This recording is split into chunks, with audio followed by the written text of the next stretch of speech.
something is better than nothing, where it can get you some accumulation inside of there. As you get within, retirement age, that's where you look at, you have to have something accumulated. And then we have to look at, what does it look like when we turn that income on?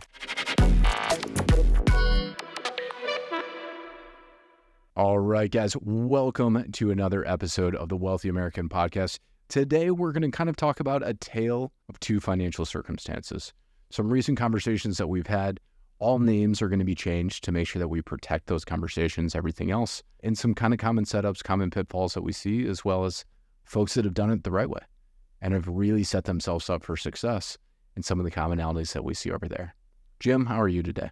I am doing fantastic. Happy to be here with everybody and looking forward to the case study episode that we're doing here, which is awesome. Who doesn't love a good story about what we're talking about here, Will? It's going to be great. I'll jump right in. So I had kind of a heartbreaking one recently. Poor guy. I mean, he'd come in, he was using we have kind of a retirement planning modeler that we use. If you guys want that, feel free to reach out to us, comment below, tag us. We'll make sure you guys get that. But he had reached out and was having a conversation with him last week. And he's like, hey, I'm 62. I don't have much saved up. What do I do? I was like, well, walk me through what led up to this point. Walk me through your circumstance. And great guy, right? He's like, hey, a couple years ago, I was doing really well. I was a business owner. I owned a body shop. That body shop was doing so well, I opened up another location. My shops combined were doing so well that I decided to get a mortgage and buy the land in the building that I was in. And that's what he did. And so he was rocking and rolling, but he had quite a bit of debt built up. I was like, all right, well, during that time, did you end up setting aside anything for you? And this is a common thing, and I did it in my first company as well, which is you look at the business points so much, you got so much of your focus, energy, effort into it, but you do what? You just keep reinvesting. Paying yourself a little bit, but reinvesting and reinvesting and reinvesting. And I would say if you don't have a business, all of the local smaller shops that you see, especially brick and mortar, I would venture a guess, and there's no stats behind this because nobody would disclose it, but I would venture a guess, probably 65 to 70% of business owners that are within their first 15 years of business are doing this.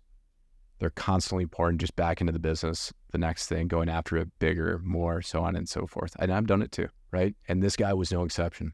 Yeah. Guilty. I tend to bet on me. I get it. When it works out great. And those are the stories that you see. But why are those such standout stories? It's because they're unique ones. Like the software engineer who lived on his couch, or Elon Musk who lived under his desk basically while they were building PayPal, and then they sold it and then billions. But the reason why that's such a newsworthy story is because it is the exception, not the rule. And so hadn't looked at taking that out and setting aside anything. He had bought a house and stuff like that, but it was just I said, what did you set aside? He said, nothing. I had a few $1,000s in a SEP IRA. I went, oh, okay. Walk me through what happened. He goes, well, I was counting on selling the businesses. I'd worked really hard to build them up. I had the land. I knew that was worth something. He goes, and as I was getting ready to sell them, the market tanked.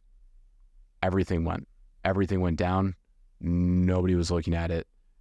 People stopped kind of coming in, and then COVID hit. And because he didn't have the business and because he had the debt service on everything else that he had, he lost both those shops. And he was still on the hook for the mortgages, everything else. He didn't have any revenue coming in. He unfortunately had to declare bankruptcy. And so I was on the call with this gentleman, just my heart pouring out to him, trying to figure out what we could do to help him, put him in a better position. And there wasn't much at that stage. And so the key to a lot of this stuff is it's really interesting. The right stuff early on almost feels like you're not doing anything. The wrong stuff on an extended enough time horizon creates such a pain in most people's lives that you go, how can anybody get this right? And the difference between these two things, and a lot of times setting up your financial success, right? By the way, this is not financial advice. These are just stories and conversations that we've had and things that we commonly see. But again, financial advice requires talking with somebody that'll understand your unique situation so they can figure out your preferences, what you currently have going on, model it out, and then be able to make a recommendation based on what's right for you and your situation. But and so looking at this, like, what is this bifurcation? What is this split in the road? What is this thing where we can look at it and go, all right, cool. You know, you hear the story. I think it's like, it's a crazy low amount. Like if you put in $200 a year when you're like 16 up to 20 or 22, then it's worth more if you put in thousands and thousands of dollars every year from 28 to 35, even though it's the same amount of time span. It's because when you do the right things early on, you're benefiting from a compound effect. When you hold off on doing those things and then you try to catch up later, that's where it feels harder. And the longer you wait, the more pain comes for everybody. And this poor gentleman was in a lot of pain. We were able to give him some advice and, you know, kind of stay in contact, and gave him my contact info if he needs to reach out at all. But this guy was struggling a little bit. Now you contrast that. Jim, you had mentioned a conversation you had recently had. It was kind of on the other end of the spectrum. Let's hit him with some happier stories here. Well, this is only going to be happy for everyone, Will, because there is a solution to this. But I think this is this is a really common, you know, scenario here. And so hopefully everyone gets a ton of value from it. I got a ton of value going through the process. And so I'll introduce everybody to Stanley and Betty. Okay. So Stanley, awesome guy, 62 years old. Betty is 60 years old. They make a really incredible income. They make $300,000 a year. They are 2 years away from retirement. So they're like, hey, Jim, I'm not really sure there's a whole lot to do here. I think I'm good, but let's go ahead and have a look-see. We talked in our last episode a little bit about accumulation and deaccumulation. Great episode. This prompted these guys to think about this. Long story, very short. $2 million in qualified accounts. Real quick for everybody listening, Jim, when you say qualified accounts, what is a qualified account? Qualified with the government to be taxed later. That's the way I like to explain it. 401ks, IRAs, 403bs, 457s, all that kind of great stuff. So stuff where you have put money away that you have yet to be taxed on the gain, the growth, and the extraction, right? So it's the tax bill's coming.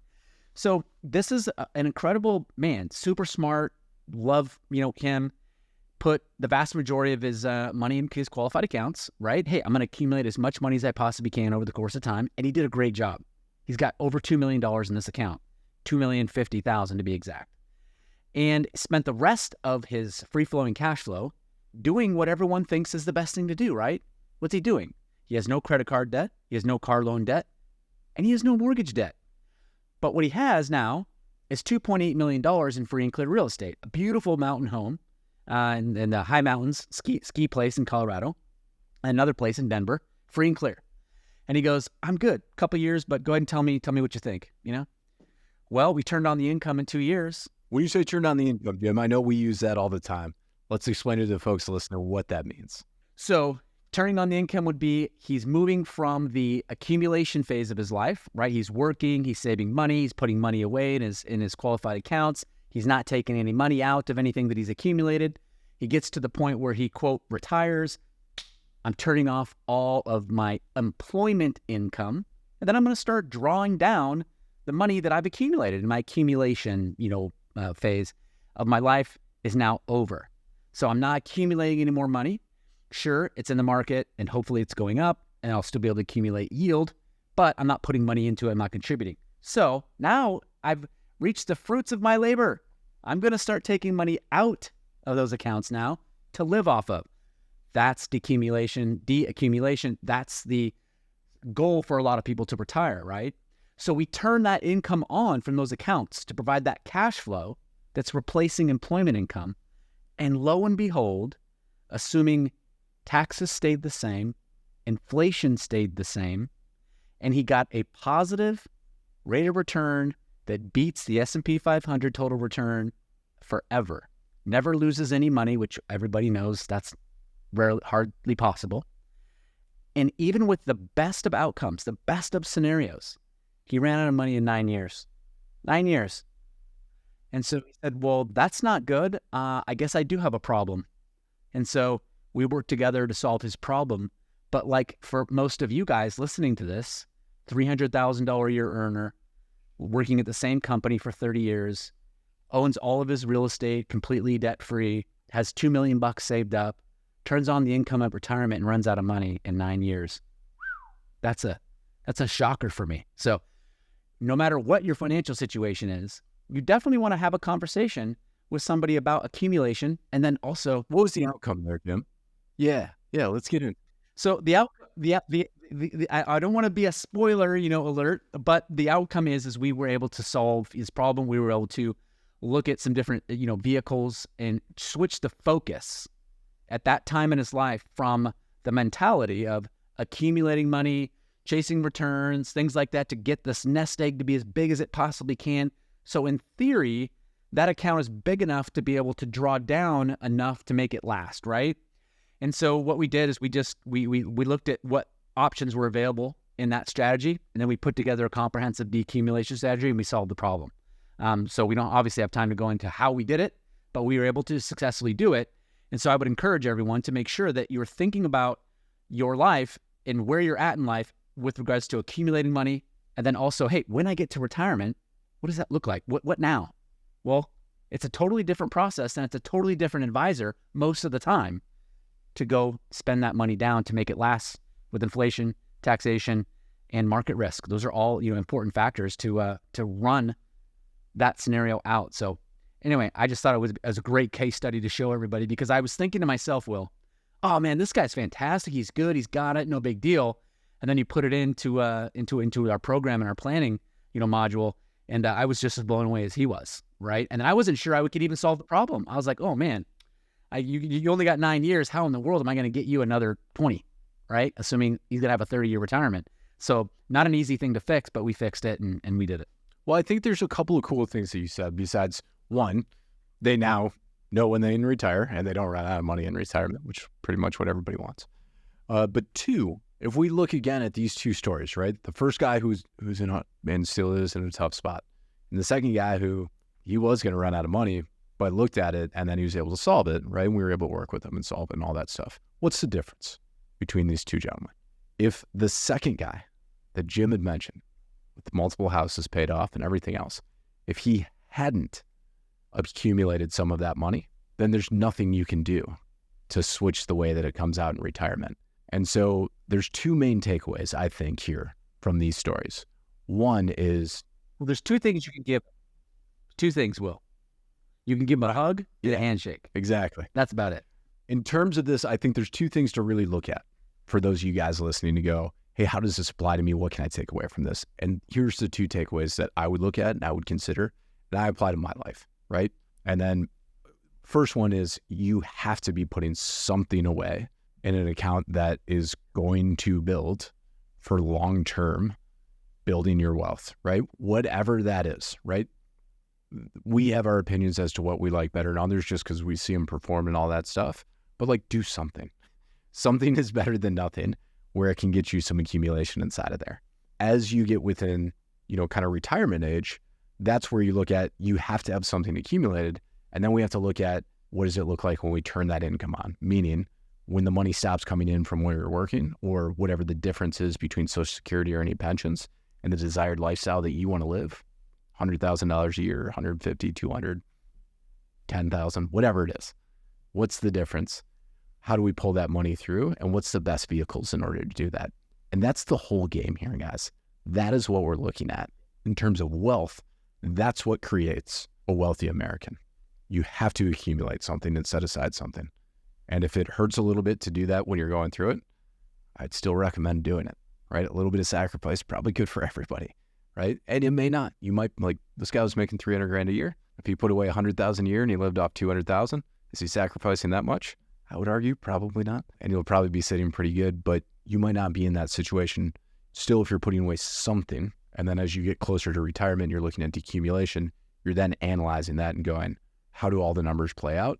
Talk with somebody that has experience around this because there's a lot of nuances. We'll tell you with every single type of account, Social Security, windfall provisions, like there's just so much to it, right? You really have to talk to somebody who this is their specialization because it's a truly specialized knowledge here. But if you do that, you should be sitting pretty good and better positioned than most.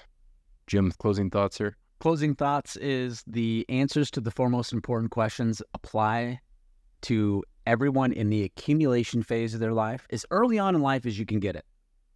Get the answers to the four most important questions. And even more so, it applies maybe not more so, but equally too, in the de-accumulation phase of your life, getting the answers to the four most important questions, right? So if you don't know what the questions are, we've covered them, but how much, what is the rate of return that you need to earn on your savings and investment dollars? How much you need to be saving? When can you retire so you don't run out of money?